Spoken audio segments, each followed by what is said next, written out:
Welcome, Thrivers, to this week's episode of Women Thriving in Business podcast. My guest today is Michelle Seiler Tucker, who is the founder and CEO of Seiler Tucker Incorporated. Welcome, Michelle. Thanks, Nikki. Thanks for having me on. So, Michelle, let's get right into it. Can you tell us about your business and what got you started on your entrepreneurial journey? Sure. So I've been in this industry for about a little over 20 years. And my entrepreneurial journey, I've always been an entrepreneur. Even at a very young age, I told my mom I was never going to work for anybody, mainly because I don't like to be told what to do. So I've owned different businesses in different industries, but I did end up going to work for Xerox. Xerox actually recruited me, and I was in high volume regional sales that they recruited me to. And then within 6 months, they promoted me to regional vice president, overseeing 100 salespeople. And I learned very quickly that I didn't like management in corporate America for a Fortune 500 company because you just simply can't get anything done. And I'm an entrepreneur, I'm a problem solver, I'm a connector. And in Xerox, you had to go through so much red tape just to get one decision made. And so I realized it wasn't for me. I love people, I love solving problems, I'm solution oriented. So I ended up transitioning out of Xerox into a franchise. So I started my own franchise sales, franchise development, franchise consulting company. I was an equity partner in different franchisors' businesses. But then I had so many buyers that kept coming to me and asking me for existing businesses because a lot of buyers don't want to be in a franchise. And I kept saying no, no, no. And my hero, one of my mentors who just passed away, Bob Proctor, always believes in the law of attraction and always says, say yes, yes, yes. So I said, gosh, I got to stop saying no, no, no. So I ended up saying, gosh, I got to do this. I got to start an M&A firm. And I did that a little over 20 years ago. I actually walked into a conference in Vegas of about 3,000 men. They all looked the same. And they turned around and they said, honey, you're in the wrong conference. Dermatology is down the hall. And I said, honey, I'm in the right conference. Maybe you should go to dermatology. So I realized then I was entering an industry that was about 99.9% non-dominated. And that's how I got into M&A. I'm still in about a 98% non-dominated industry. I specialize in buying. I don't specialize just in selling companies, and that's really a misconception. I really specialize in buying, selling, fixing, and growing. So we buy businesses and flip them. I partner with business owners, investing my money, my core competencies, my resources, and I put them on what we call Road to Exit Rich program. And when we go on Road to Exit Rich program, we're really building that business to sell and exit within 3 to 5 years. So like I said, I specialize in buying, selling, fixing, growing companies. I help business owners exit rich. I help business owners save their company and build a sustainable, scalable, and sellable asset. And like I said, I've been doing that a little over 20 years. I love that. And just digging a little bit deeper into your business. So what types of companies are you typically putting through that cycle? Because this sounds a lot like almost like flipping real estate, right? Because you're buying something that you can fix up and then sell on to the next person. So what types of companies typically are you looking for as you're seeking to invest and build it to be sold? So, well, let's start with the sell side. When I sell businesses, we typically, for me, myself, now I have a whole team, but for me, we're industry agnostic. I usually work with business owners, purchase price $10 million and up. My firm will work with businesses $1 million. We typically don't work with businesses under $1 million for a multitude of reasons. They're just very difficult. However, I will partner with businesses under $1 million and get them to where they need to be. So when I'm looking to invest, I'm looking for owners who are still passionate about what they do, if they're going to stay in the business. I'm looking for owners that are coachable because you'll never grow the business beyond what you can grow the owner. And I'm looking for a niche. You're not going to find me investing in restaurants. You're not going to find me investing in just typical everyday businesses. I'm always looking for a niche. So I'll give you an example. I invest in a husband and wife company in Texas, and they specialize in graphics, vehicle wraps for first responders. It's very unique. It's niche-y, but there's still a big target audience for graphics because there are so many first responder vehicles, ambulances, fire trucks, police cars, and they were still very passionate about their business. So those are what, and I'm looking for somebody, like I said, it's coachable, somebody who's going to listen and do the opposite of what I tell them to do. As far as buying, my buying criteria has changed. It used to be where I was interested in kind of flipping over, doing turnarounds and things of that nature. Not anymore. I'm not really as interested in doing turnarounds, buying businesses and turning them around without doing a partnership. And if the owners are not going to stay, then I got to make sure I have the right management team in place. As far as buying businesses, I'm now looking for larger type businesses over $1 million in EBITDA, which is earnings before interest, taxes, depreciation, amortization, businesses that are already sustainable and can be scalable. Great. Thank you for sharing that.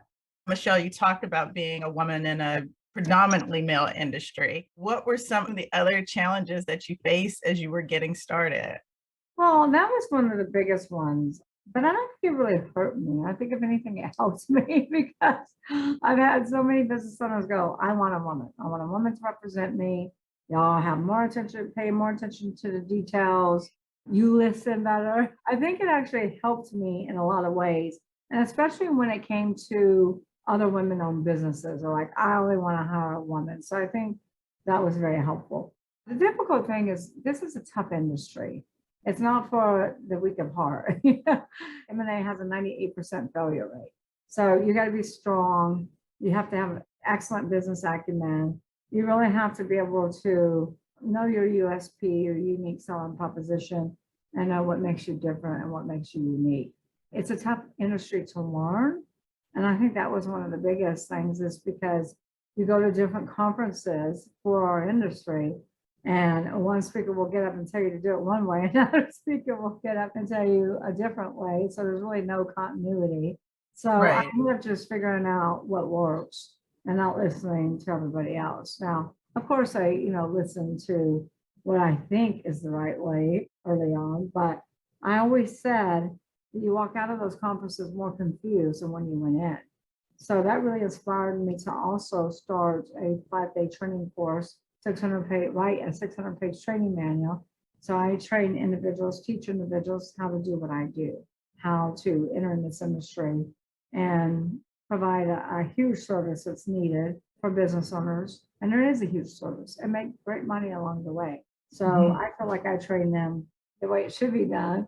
And I also feel like I'm not just training them how to sell companies, I'm training them how to partner with business owners, how to buy, how to flip, how to specialize in buying, selling, fixing, growing. Yeah, I love that idea of one, partnering with owners, but also you actually giving back to the industry, right? And like helping to create more people who are doing the work that you do. Yes, because it's not like the real estate industry. If you look at the real estate industry, there's over 1 million real estate agents, and the average real estate agent makes like 20,000 a year. But if you look at M&A selling companies, there's maybe 3,000, 3,500, 3,600. So it's a lot less competition, a lot less people doing it, but it's a lot harder to really be successful. But there's a lot less competition and a lot bigger paychecks selling real estate. Now, as you think about your over 20 years in business, what have been some of the accomplishments that you're most proud of? So there's a lot. Why I'm still so, because people always ask me, Michelle, when are you going to retire? And I'll retire when I stop loving what I do. Mm, And I love what I do. I love helping business owners exit rich, retire rich, because according to Steve Forbes, who endorsed my book, Exit Rich, 80% of businesses will never sell. According to M&A Source, 90% will never sell. So 80 to 90% of businesses on the market will never sell. That should be a huge wake-up call for business owners, because that means that you literally have less than a 10 to 20% chance of success. And business owners spend their life, they're investing all their money, they're investing all their time, energy, effort, they're making huge sacrifices along the way. Many of them are not able to go to their kids' events, their kids' sporting events. They're not able to take vacations. I talked to one business owner who hasn't taken a vacation in 9 years, and that's literally all of his kids' events. And so what kind of life is that? We go into business for financial freedom. We're going into business for a better quality of life, for more freedom to spend with our family. And so it's just very important to me to help these business owners recoup all of that investment, recoup all those sacrifices that they made along the way. You'll never get the time back. But at least you can sell your business for enough where you can finally obtain the lifestyle you've always dreamed of for you and your family.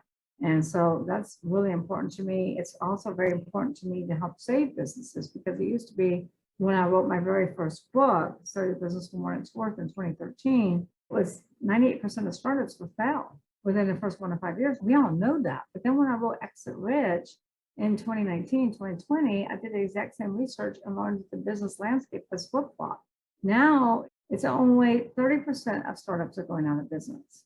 But out of 27.6 million companies, those businesses that have been in business over 10 years or longer, 70% are going out of business. So my biggest accomplishment is to help save these businesses, really try to help save the American economy because small business is the backbone of our economy. There's 30.2 million businesses in the United States. If you got 70% out of 27.6 million going out of business, that means these business owners are exiting poor, they're selling for pennies on the dollar, or even worse, they're filing bankruptcy. And the media doesn't talk about this stuff, which is why I have a love-hate relationship with the media because they talk about Toys R Us, public company, after being in business for 75 years, they dropped like flies. And they talk about Godiva Chocolate's closing down 1,200 locations, but they don't talk about the small private businesses on every street corner, in every town, in every state across our great nation. These businesses are dropping like flies. And guess what? Small business employs over half the US workforce. If we lose small business, we're losing jobs. When you lose jobs, you lose spending power. There's a trickle-down effect and more small businesses will close. So my biggest accomplishments are really helping business owners exit rich, help saving America's economy by saving one business at a time for going out of business. Averages, we also sell companies for 20 to 40% higher than what they appraised for. My record to date is 165% more than what the business appraised for. And another big accomplishment is writing 3 books. I wrote Say Your Business for What It's Worth. I wrote Contributed to Think and Grow Rich Today. And I also wrote Exit Rich. Plus I have another book I wrote that hasn't come out yet. And then I'm writing a book for rich women. I forget the name of the title, but something rich women. And so those are really all of my accomplishments. Partnering with business owners like the graphics company. They spoke at my birthday party a few years back and said, look, Michelle didn't just save our business, she saved our marriage. Oh, wow. And she saved our family home because they were about to get divorced. They were working 14 hours a day and they took a mortgage out against their family home and they were about to lose their home. So those are huge accomplishments. I mean, I don't know how you really top that. Oh, thank you for sharing that. And you bring up a point that I've often wondered about. So you see businesses that have been in business 7, 8, 19 years, and you think, oh, they're doing really well. But I have personally seen folks who they decide to shut down the business for whatever reason, and then they go back to work, right? And so what are some of the things that you're seeing that are making these businesses that you think have made it, right? What are some of the things that you're seeing that are causing them to be in danger of failing, even though they've been in business for 10 years and you think they would have it all figured out, right? Yeah, and that's a good question because when you think about it, why are startups successful now when they never were in the past?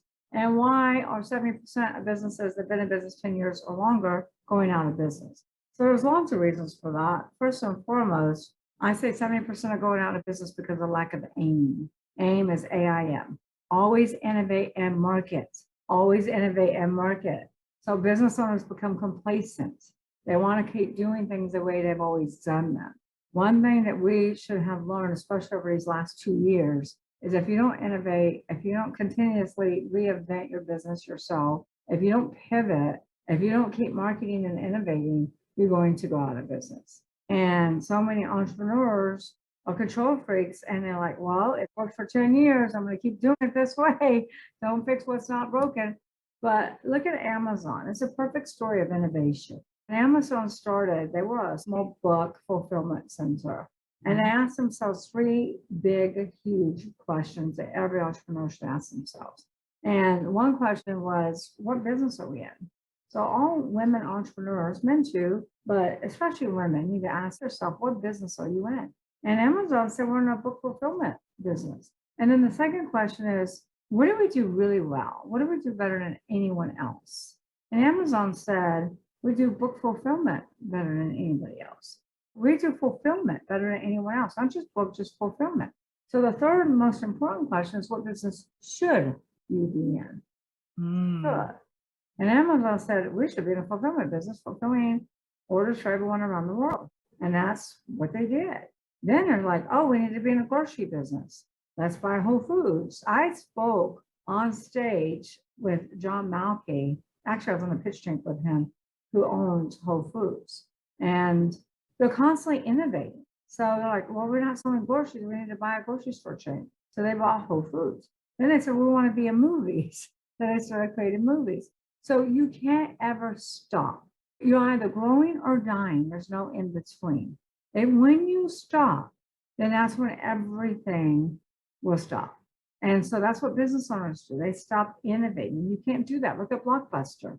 Blockbuster saw Netflix. They had the opportunity to buy Netflix or innovate, and they did nothing. They just sat there and rested on the laurels and said, hey, we're Blockbuster. Nobody's going to bounce us off the block. What a big old voice. And guess what? They're out of business now. So if you're going to be in business, you're an entrepreneur, you always got to keep thinking, how do I innovate? How do I stay ahead of the game? You got to be preemptive. Ask yourself, what's coming next? You know who did that probably better than anybody? Is Steve Jobs with Apple. He was an amazing innovator. And so innovation is key. The other reason why you see businesses close up is because other than innovation and marketing, they've never planned their exit. There's a reason why 80 to 90% of businesses never sell, because business owners don't think about selling until they're burned out, until an internal, external catastrophic event occurs. Internal could be health issues, partner disputes, divorce, death. External could be this pandemic that we've been in for the last 2 years. Nikki, when you're in the middle of a catastrophic event, guess what? Your business is going down, down, down like a sinking ship, like the Titanic. And you can't save the Titanic. That's why they end up closing their doors, end up selling pennies on the dollar, end up going bankruptcy. Plus, here's another big reason I really want everybody to hear. And this happens all the time. Business owners, when you should sell is when you're in your prime. When your business is doing well, and when you're in your prime, when you're on Amazon. You don't sell when you're a Blockbuster. But so many business owners want to hold on, because they're in their prime. They're like, I'm king of the hill. This business, queen of the hill. This is a woman's show. You're queen of the hill, and you're never going to be knocked off your pedestal.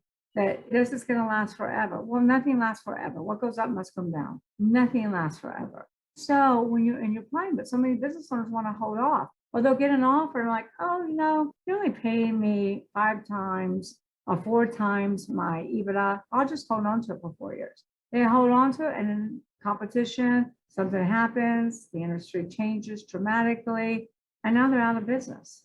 So usually your first offer, a lot of times, could be your best offer. But when you're doing great is when you should sell. But I have so many sellers, like I'll bring them an offer like, oh, I'll just hold on to it for 3 years. I go ahead, go walk into Vegas, play the craps table, put your money on the table, because you don't know what's going to happen in 3 years. Nobody thought the world was going to shut down for 2 years. And so what would you say, and I think I know what your answer is going to be, but as somebody who is just starting out, they've maybe been in business 3 years or so, when should they start thinking about a possible exit? The day they open their business, the day they start thinking about buying a business or starting a company, they should be thinking about their exit. And here's why. The reason 80% of businesses don't sell is, number one, business owners don't plan their exit. They don't think about planning an exit until a catastrophic event has occurred, or they're completely burned out. They can't take it anymore. You know, a lot of people are trying to sell right now because they're like, we can't take the employee market. Employees are crazy. Employees want so much money. There's no loyalty anymore. They're like, we can't do it. We're done. We're out.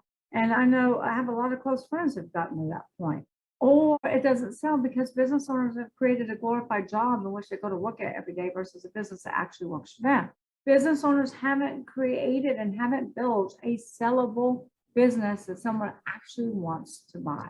It is a competitive market because there are 30.2 million businesses at any given time. 30% to 40% will be on the market. So it's competitive.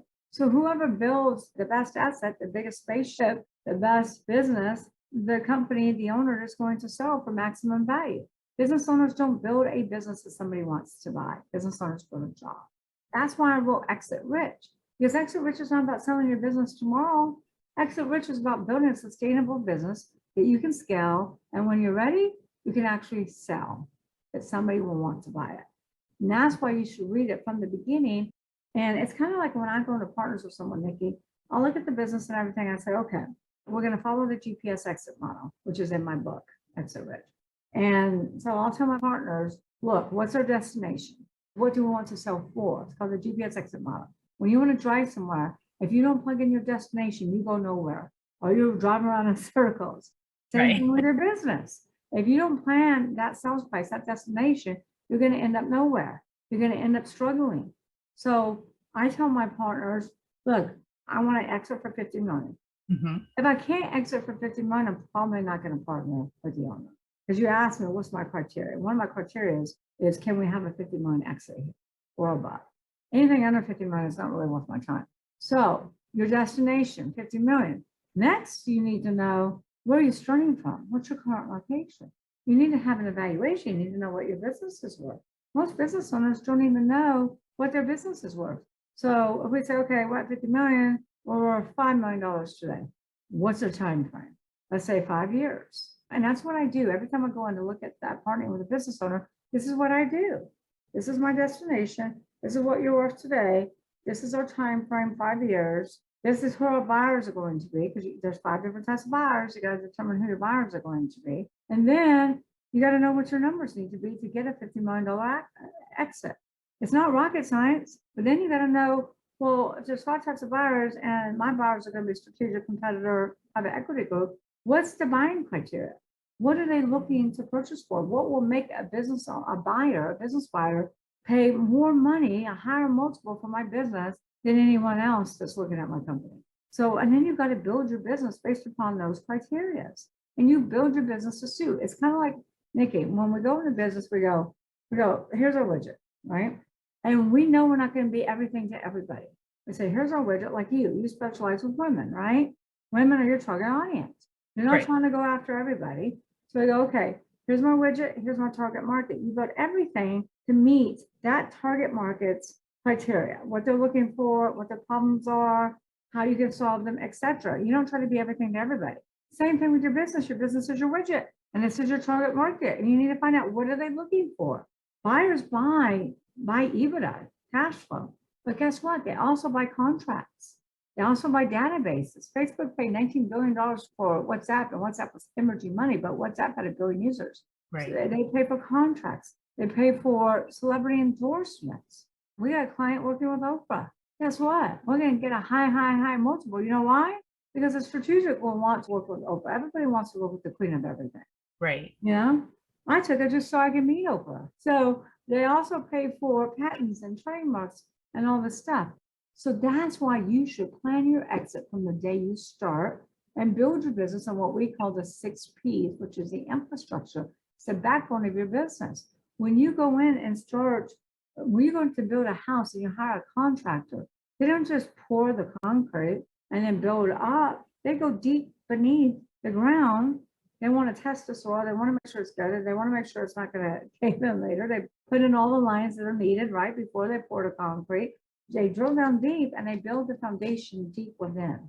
And then everything is built on top. Most business owners never really build a solid foundation. That's why their business goes out of business. That's why their business is not sellable. And those 6 Ps are people, product, processes, proprietary, patrons, and profits. And so you need to build your business on the 6 Ps from the beginning. Don't wait till 10 years later to go, oh my gosh, I'm so burned out, Nikki, I can't do this anymore. Big mistake. Right. I love that. I think you are speaking truth. Real truth is that people don't build that infrastructure because it's not the sexy part of the business, right? People are more focused on their product or their marketing or all the things that people see. And your analogy of the house is everything that's above the ground. Yeah. And that part that's underground that it's not seen, but it makes so much difference in how you show up and how you can withstand anything that comes your way. Super important. I don't think people spend enough time on that part of it. Yeah, if you don't dig deep and put the pilings in, the first strong wind that comes by, it's going to blow your house down. Right. Same thing with your business. So, and it's really important to build a business, not a job. And one of the biggest mistakes that entrepreneurs make is they're control freaks and they think, well, gosh, if I want it done right, I got to do it myself. Well, guess what? You'll never grow like that. You'll never grow with that mentality. You got to focus on your strengths, hide your weaknesses, and you don't build a business, you build people, and people build a business. Love that. Quotable quote. You don't build a business, you build people who build your business. I love that. Love that. Well, Michelle, tell us a little bit more about your book. You've talked about it a bit. Tell us about your book and any other programs or products that you have coming up. So I'm very proud of Exit Rich, as you can tell. 325 pages of solid information. There is no fluff. Anybody that reads Exit Rich, I mean, I've had so many readers come to me and say it's the best business book I've ever read. And Exit Rich is really not just a book, it's a blueprint. It's a roadmap to get you from A to Z, to get you to start your business, building it the right way without you in it. You should be working on your business, not in it. It is a complete roadmap to starting your business and building it to be sustainable, scalable, and sellable. Steve Forbes endorsed Exit Rich, saying it's a goldmine for entrepreneurs as they leave a lot of money on the table when they go to sell their business. Sharon Lechter is my co-author who wrote with Chad poured out of Robert Kiyosaki. And she also has written several books in the Napoleon Hill Foundation. She's a CPA, financial literacy expert, and advisor to many presidents, including President Obama. And so she adds the mentors section after each one of my chapters. So I write all the chapters, she writes the mentor section. And so endorsed by Kevin Harrington, Les Brown, Brian Tracy, Tom Hopkins, some of the biggest entrepreneurs out there, Jay Samit, who wrote Disrupt You. We also got, so many big entrepreneurs. We got Jeff Hoffman, who founded Priceline and founded the airport kiosk. We got Alec, who founded Constant Contact. So some really big names. But again, Exit Rich is all about building a sellable asset, not about selling a business tomorrow. And so I encourage everybody to get Exit Rich. If you're outside of the United States, I encourage you to go to Amazon because shipping from here to anywhere outside of the United States is cost prohibitive. If you're in the United States, you can go to Amazon, all the Hudson bookstores and all the major airports. You can also go to Barnes & Noble, your favorite bookstore. You can also go to exitrichbook.com. Exitrichbook.com. We're selling a book for $24.79 plus shipping costs. Plus, we're giving you a lifetime membership into the Exit Rich Book Club, which includes video content and me really doing deep dives in these different strategies and techniques I've been teaching for the last 20 years, plus documents. Nikki, we have documents to operate your business, documents to sell your business. So we have sample org charts, employee handbooks, not compete. To sell your business, we have sample prospectuses, we have sample due diligence checklist, purchase agreements, letter of intents, closing docs. All these documents will cost you over $50,000 to construct. I know because I paid the money, and they're all available for your review and your download at exitrichbook.com. The other program that we have just launched is the Road to Exit Rich. And the Road to Exit Rich is all about getting your business ready to sell. And you can be 3 years out, 4 years out, 5 years out, or you can say, hey, I want to sell my business in a year. I know there are things that I have to get done. So the Road to Exit Rich includes time with me, time with my team, includes analysts. It includes really everything you need to get your business to where it needs to be so you can maximize value. And that's the Road to Exit Rich. You can also visit us at SeilerTucker.com, SeilerTuckerAcademy.com if you want to take the 6P quiz and find out how strong your business is or how weak it is. You can go to Seiler Tucker Academy. And then you can also, last but not least, follow me on social media and listen to my podcast, Exit Rich. Great. We will share all of that information in the show notes.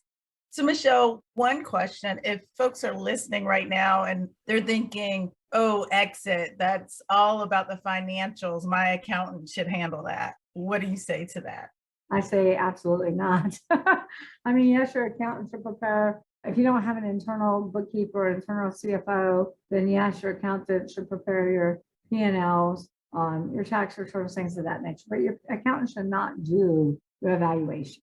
You should go to the M&A expert to do evaluation because it's not just about the financials. It's about the 6 Ps. When we evaluate businesses, we look at 6 different methods, and one of them is the 6 Ps. So if you're not making a lot of money, but you got a huge database that can be repurposed and retargeted like Facebook did, like WhatsApp did, then we can sell your business for a lot of money. So we appraise your business not just on numbers, we also appraise it on those synergies that we know competitors and strategics and pegs are going to pay a lot of money for. CPA doesn't know how to evaluate synergies because they don't sell companies. We know how to evaluate synergies because we have buyers. We have over 50,000 buyers in our database. We know what our buyers are looking for. We know what synergies they're willing to pay top dollar for. Great. So you don't just go to your CPA now. And plus, your CPA just doesn't really understand the profit margins. And like we look at your overhead and tell you what you should cut, because it's not just about marketing, sales. It's also about running a tight company that's really knows where every penny is going out the door and what's working, what's not, and really reducing that overhead. Yeah, thank you for answering that. I really think your 6 Ps get into the other assets, right? It's not just about revenue, but these other assets that a business can have that I think for small businesses often overlook because it doesn't necessarily have a dollar value explicitly attached to it. So what I'm hearing you saying is there are other assets that your business can create. And those other assets can take you from a 4 multiple to a 5 to 8 to 10 to 15. Plus, profits is the last P. The reason why I put profits last, because profits always number one in most business owners' mind, but I put it last because lack of profits is never the problem. If you're not making money in your business, that's not your problem. The problem is if I don't have the right people in place, which is the first P, people. Maybe you're in a dying industry, a dying product. Like during this pandemic, restaurants took a huge hit. Thousands upon thousands of restaurants closed. Or maybe your processes are not buttoned up, so it's not efficient and it's costing you a lot more overhead than it should. Maybe you don't have checks and balances in place, so you're being embezzled and you don't even know it. 3 out of 5 companies are embezzled every single year. Wow. Maybe you haven't protected your proprietary assets and you never filed for a federal trademark. So now you're fighting a lawsuit because you don't want to rebrand. You don't want to get rid of that company name. So maybe you have customer diversification and you have 60% of your revenue is tied up with one customer, and that one customer walks. You just lost 60% of your revenue. Lack of profits is never your problem. It's a symptom of not running on all 5 Ps. Great. Thank you. I think you just set some people free today with that. So Michelle, there are 2 questions I ask every guest. And so the first one is, what are 1 or 2 songs that are on your power playlist and why? It's probably hard for me because, believe it or not, I'm not a huge music person, even though I live in New Orleans and the heart of jazz. I love music. I'm just not a music person. Like, I don't like, oh, there's my song, this is my song. I'm not that kind of person. I just did a celebration of life with my best friend, and I had to have her sister pick out songs, But I would say, I love Mozart, and I love a 11-year-old daughter that's in gymnastics, and she wants to do her gymnastics routines to rap, and that's great because I love rap, but it doesn't get her in the right mental state. I like Mozart because I think it can get you in the right mental state. I don't know. My husband always quotes that song that I've been home baking, fried up in a pan. I still let him know that I'm a woman. And he's my man. He tells me that all the time. That's hilarious. And what is 1 book that you would say has helped you thrive in business? Other than Exit Rich that I wrote, I would say, that's tough too, because there's so many great books out there. I've always loved Napoleon Hill Foundation. I always loved Think and Grow Rich. Yeah, Think and Grow Rich. I mean, that's huge. But I've also learned a lot from the Millionaire Mindset from T. Harv Eker.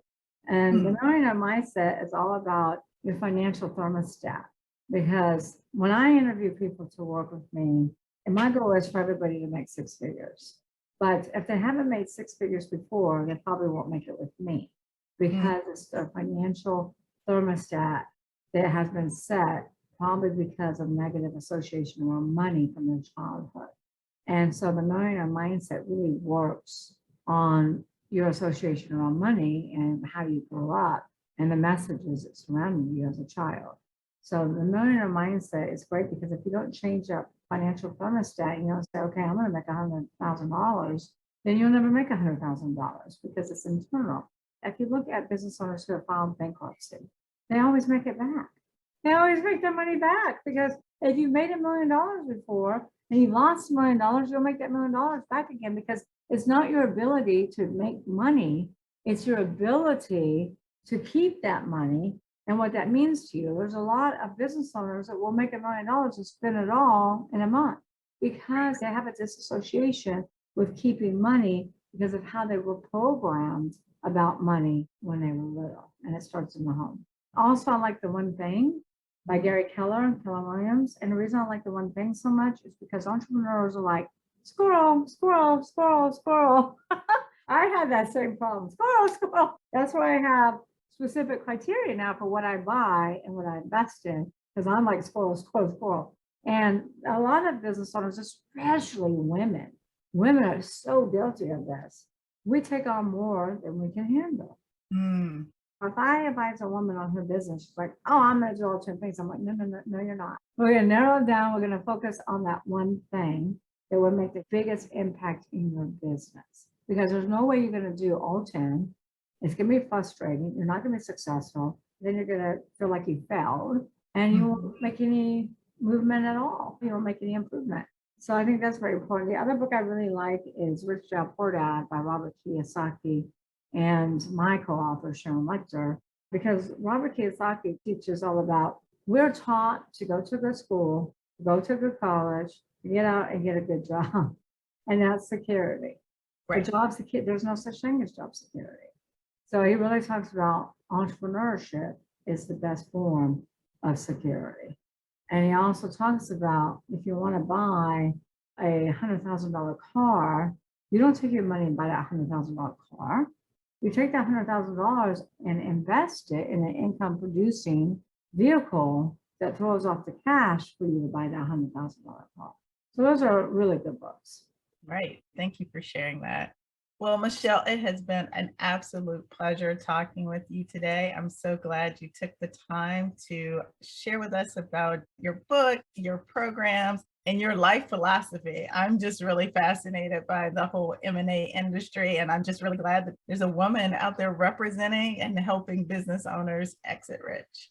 So going forward, that's my biggest mission, is to get 40 women, 40, underneath my umbrella, Seiler Tucker, as M&A females. And I really want women who are maybe single moms. I want women who have great sales experience, whether they've sold real estate, insurance, financial advisement, whatever they've sold. I want strong, independent women who have a tremendous amount of sales experience and some business acumen, and especially struggling females who are single parents, things like that, maybe have been in domestic violence, abuse situations. And the reason for that is because I love empowering women. And so it's my goal to open up 40 offices, Seiler Tucker offices, powered by women, operated by women, owned by women. So that's a program I have too. I love that. I love that. And I can think of a couple of people I can send your way. So that would be great. Now there is an investment, just clear transparency, because you have to have skin in the game. I can't take 5 days out of my schedule to train you. Plus it's a mentor program. It's an actual partnership with us to ensure your success. But yeah, if you got some, send them over. Well, Michelle, it has been an absolute pleasure talking with you today, and I look forward to seeing all the great things that are going to happen for you next. Thank you, Nikki. I appreciate being on your show, and I appreciate adding value to all of your listeners. All right. Thank you. Thank you.